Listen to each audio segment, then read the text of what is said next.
Okay, good day mga boss. Ito po ngayon, magandang araw po sa inyong lahat, lalo na mga public servant na katulad ko. Good morning at nandito po ako ngayon para magbigay sa inyo ng mga konting kaalaman kung ano ba yung mga pwedeng isomon natin dito sa barangay. Yun.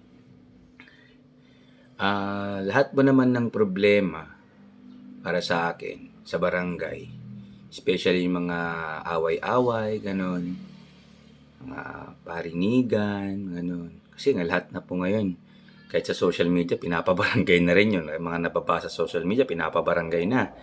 So, ito po, based on my experience lang po sa mga ganyang kaso, dahil isa po akong public servant o isang opisyal ng barangay, marami pong na-encounter na ganun, ng mga problema. Kahit sa sa mga ipit ng mga damit, sa sampayan, ganun. Linalagay yan sa barangay. Kulang kung ilang ipit ba yung nandun, mga ganun. Mga simpleng mga simpleng Yun po. Ang ginagawa ko po dito sa aking barangay pag mga ganong kaso is di ko na sinusumunan ng mga yun.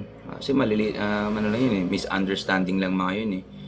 Linalagay ko na lang po sa mga konsehal na sa kanilang naka-assign sa kanilang sitio, ganun.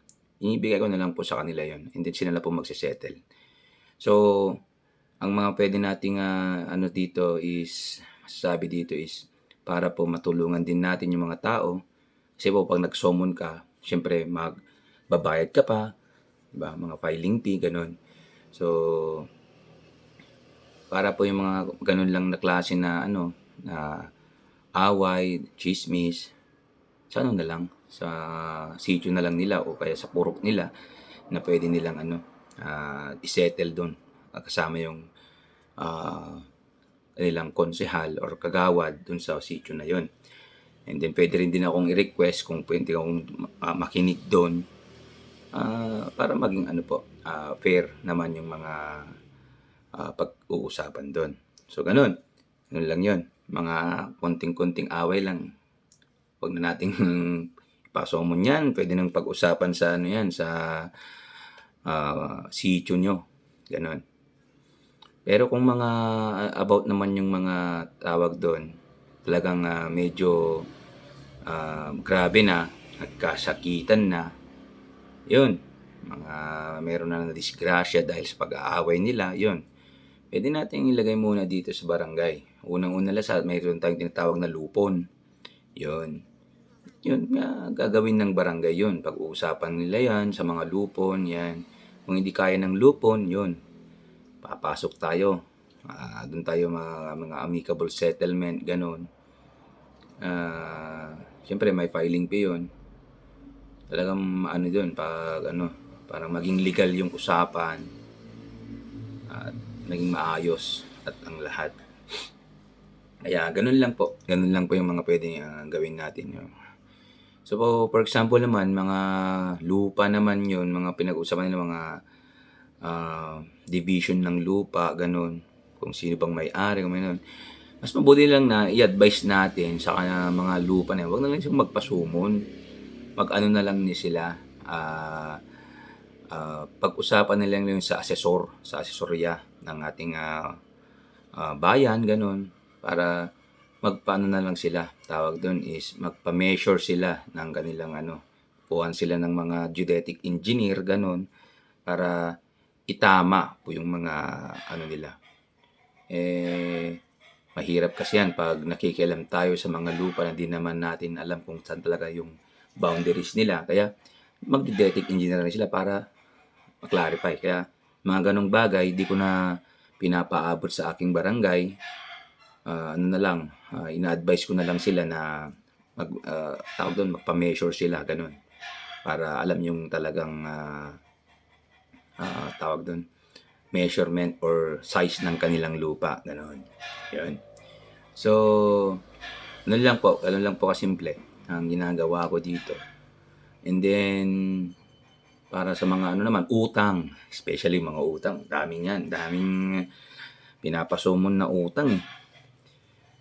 Especially nung ano,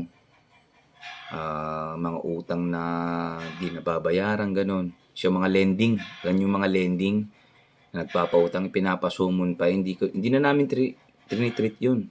Kasi pag may lending company ka na, I'm sure, meron ka ng contract doon at meron silang legal doon. Kaya, hindi na pwede sa barangay yan. Except, kung ano lang, kung yung lending, sinabi na gusto niyang makausap yung ano, yung pinautangan niya, yun lang, pag-uusapan lang nila, walang money involved, o kaya ang tawag doon is meron silang hindi pagkaintindihan, yun, pwede natin na tawag doon, isettle yun, pwede natin pasumunan yun kung bakit, ano bang nag-awayan nila, yun lang, walang halong pera, ganun. At saka ito, kasi minsan kasi ay hindi kami ano mga petty cash lang yung ano namin, yung mga simpleng utang lang, mga 5,000 lang yung maximum na pwede nating ano. Kasi kapag ano na mas marami pa yon, hindi na natin na ano yun. For example, mga 50,000 na. Hindi na natin pwedeng ano yun. Para sa akin lang hindi ko na pwedeng ano yun. Tawag doon,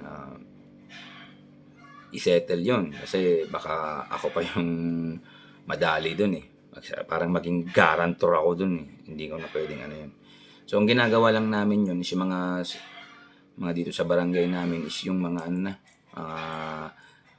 5,000, maximum 5,000 yun. Pwede nating i-settle yun para ano, pwede nating sumunan yung mga taong hindi nakabayad, magpapasumon ka. So, okay yun. Okay na yun. So, mga above 50 na siguro, above 5,000 na, hindi na natin na yan. Pwede na siyang ano yan, pwede na siya mag-file ng mga kaso niyan. Iba na yung ibang level na yun eh.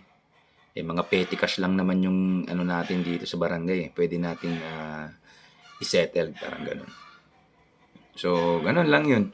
Ganun lang kasimple ang ginagawa natin dito sa ating barangay para may maayos po. Para alam nila yung mga tao na ano, kung ano ba dapat nating ipagawa sa kanila o gawin nila para para mas malesen yung mga ginagawa nila. Ito naman, pero sa mga ano pa, ito yung isa pang nangyayari dito, yung mga aksidente. Siyempre, kung sa barangay mo na aksidente yon, na yung kabarangay mo na, for example, yung isang kabarangay mo, nakabunggo, at dito nangyari sa barangay mo, yun, pwede natin i-settle dito yan. Kasi dito yung nangyari yan eh. At saka, constituent mo pa yung nakabunggo, ganun. So, yun, pwede nating isomo ng mga yun. Pwede nating ikas sa barangay. Pero, pag sa barangay mo lang sila nagkabunggo, hindi mo naman siya constituent o hindi siya taga dito sa aming barangay, at saka taga ibang barangay din yung isang yun, ano na lang,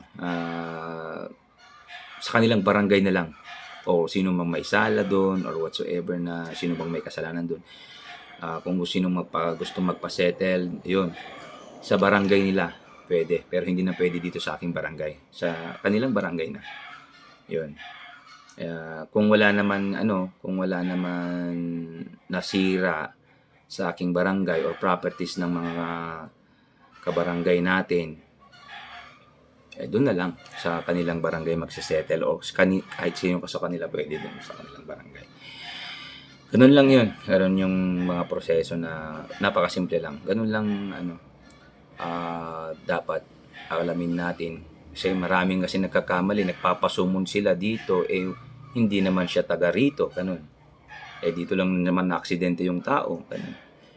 Kaya minsan naguguluhan yung mga tao, kaya pinapaliwanag ko ngayon sa inyo na kung wala naman na damage na property ng barangay or kabarangay, properties ng kabarangay ko, okay yun, hindi na pwede dito yan. Sa ano na lang, sa mga barangay nilang magsisettle kung sino man magpapasomon sa kanila. So, ganun. Ganun po ang mga simpleng ano lang, mga simpleng gawain dito sa barangay, especially pag public servant ka talaga. Mahirap at saka masaya din, ganun. At ito pa, ano bang pwede nating isumon dyan? Ito, ang mga pwede nating isumon dito is yung mga away ng kabarangay mo. For example, nagkasakitan na, ayun. O meron ng nasaktan, ganun. Mga pagnanakaw dito sa barangay mo, ganun. Or sinasabing magnanakaw yung isang kapitbahay niya, ganun. Pwede nating ipasomon yun. Pasomon dito sa barangay. Kasi yung maliliit lang talaga ang pwede nating, para sa akin, maliliit lang talaga ang pwede nating isettle. O yung mga ano naman, for example, sa ano pa ba, ang mga na-encounter ko dito sa aking barangay is chismis. Pwede rin. Pwede rin natin isettle yan. Pero yung sinabi ko kanina na pwede naman pag-usapan muna sa sitio nila. Kasi mayroon silang counsel doon na mag-settle pa naman doon. Para hindi na po lumaki yung issue. Para sa akin lang yun. Pero kung hindi talaga kaya, sige, pwede nating isettle dito sa loob ng aking barangay hall, at saka gawin natin legal yan. And then, ito pong tandaan nyo. For example, may mga pasomon kayo na hindi dumating, yun, bibigyan na naman natin ng pangalawang summon. Pag di na siya gumawa ng di na naman siya dumating, bibigyan na naman natin ng pangatlong summon. Pag di na siya pumunta sa pangatlong summon natin, yun, bibigyan ko na kayo, or magre-release na kami ng certificate to file action. Yun, bahala na kayo. Pwede niyo siyang ipapulis, pwede niyo siyang ikaso, kasi hindi naman siya nag-a-appear eh. Ganun lang po. Kasi minsan minsan may mga nag-aaway, dumediretso sa pulis, pero talagang ibabato kanila dito sa barangay pag mga dito nila sa barangay. Kaya kahit dumiretso ka sa pulis, sa mga away ng ganun, mga nagsuntukan lang, nagbangayan lang, ganun. Tapos punta ka sa pulis, ayun, babato ka nila dito talaga. Mga misunderstanding, wag muna sa pulis, diretso lang muna kayo dito sa barangay. Kasi kahit pumunta kayo ng pulis, sa barangay ka pa rin babagsak, unang babagsak. So ganun. Ganun lang po ang nakikita ko sa aking barangay para isettle ang mga ganun. Yun. Actually, hopefully wala naman talagang mangyayari pa na ganun pa, mga aksidente, mga ganun. Tsaka nagpapasalamat po ako sa aking barangay na sa mga constituent ko na napaka-obedient, or napaka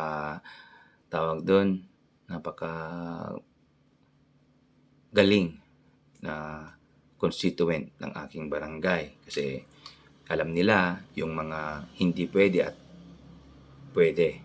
Kaya ganun. Kaya sa aking mga barangay, saludo po ko sa inyo, sa aking mga kabarangay. Thank you very much sa mga suporta nyo sa akin. Ako po'y maglilingkod sa inyo ng tapat at wala naman walang halong interes. Ang paglilingkod ko lang ang may bibigay ko sa inyo bilang isang ama ng isang barangay. Ganun lang po. Sana po meron akong naipaliwanag sa inyo, o kaya may natutunan kayo based on sa aking mga experience, ganun. Sana po sa video kong ito, mag-like and mag-subscribe naman po kayo sa aking video para sa naman, ibang usapan na naman to. Ganun lang po. Usapang barangay, mga ganun. Kung ano bang nangyayari sa barangay, kung ano ba dapat alamin natin sa barangay. So, ganun po. Dapat po maging aware po tayo sa ating barangay. Huwag nating hayaan ang mga kapitan nyo or mga kagawad nyo na hindi pinapaalam sa inyo yung mga dapat yung alam. Kasi minsan kasi, hindi ko naman linalahat. Parang ako yung barangay captain dito. Parang ikaw lang yung may alam sa barangay, gano'n. Hindi gano'n. So, dapat paalala natin sa mga tao, advice ko lang sa katulad kong mga public servant, especially mga punong barangay, wag nating gamitin yung binigay sa atin ng tao para ah, magbigay ng tawag doon, parang wag tayong magbigay ng mga dahilan para magalit sa atin yung mga tao. O kaya be fair po tayo, gano'n. Patas-patas lang. Kung anong meron yung isa, dapat meron yung iba, parang gano'n. Wag nating ihuli natin yung mga interest natin. Hindi yung interest natin ang nangunguna, kundi yung pagiging isang public servant talaga. So, ganun lang po. Maraming salamat at sana po mag-subscribe kayo at saka i-like po itong video ko. Sana po may natutunan kayo. And thank you very much sa lahat ng mga nanonood ngayon. And then, mga boss, sana po huwag kayong maging masama sa ibang tao. O kaya huwag kayong tawag doon, kayong maging greedy. Ganun. So, thank you and God bless sa lahat natin. Okay.